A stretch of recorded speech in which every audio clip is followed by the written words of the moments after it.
it's been kind of difficult to uh, be in part of the flat Earth, and then when you go into the mainstream or when you go into and talk to other people, oftentimes it's like you cannot really explain to them what you know about the flat Earth. It's something that it has to like gradually happen. It's like you can't just hit them with the flat smacking, or you can't just flat smack them and then all of a sudden, they're on your side. It's nothing like that. You have to experience the people. You got to talk to them. You got to see what's going on around you. And I think that's the way to go. It's like, you gotta, whatever the shape is, it's there. It's not gonna change, but you gotta be the one to experience it. I guess I want to say like the travels were somewhat spiritual, but it was mostly just to learn about Eastern mystics and Sufism and mysticism. I guess it sounds a little bit crazy, even more crazier than flat Earth, like the stuff these guys are believing in. And but it's like it's also what I learned is that it's also about inner peace. It's like not having to deal with the outside world, but having to live your life one day at a time, one moment at a time, and experiencing life. It's not just it's not just about surviving. It's about living, and those are the things that I learned. I followed the footsteps of where Buddha was born and where he went after he got banished from his kingdom. His travels, his disciples, where he grew up, he learned, he taught, things like that. That was what I learned in India. But when I was in Malaysia, I learned about a little bit about Chinese philosophies, about Confucianism and Jainism, and this other guy, I forgot his name, and their philosophies and their ways of looking at life. So it's been not like a scientific experience for me to travel the world, and I wasn't like on the plane doing like some NT water test or whatever, like the water flattening test, or like I wasn't holding up pieces of paper against the window to see like if the horizon was flat. I mean, it was flat even at 40,000 feet, or I think it was 35,000 feet. Yeah, it was. I saw a flat horizon. I saw the water curve or whatever I mean, the water being level in my cup or whatever. It was.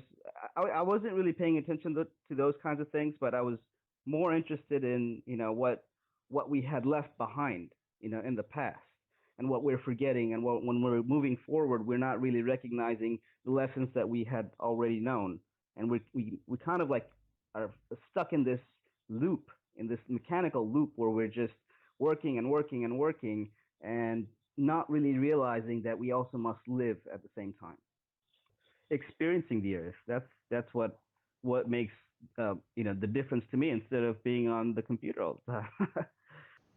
But it doesn't sound like it's changed. You know what I mean? Like the scene was something like this even when I was here maybe 2 years ago when we would hop onto like a Glover's channel, and we would get shut down, we would get muted or talked rudely to, and then the same would happen when the Glovers came to the flat Earth side. So it was, I feel like it's I feel like it's the same thing.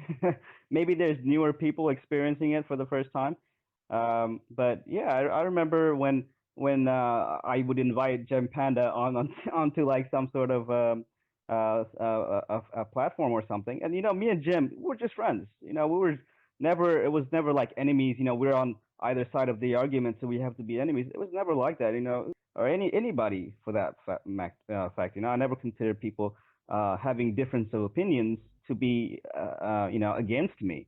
I never thought about it like that, and I felt like the only time that I was like really kind of like just like this cringy feeling that I had was when, remember that guy, the penguin guy, IPS, right? IPS.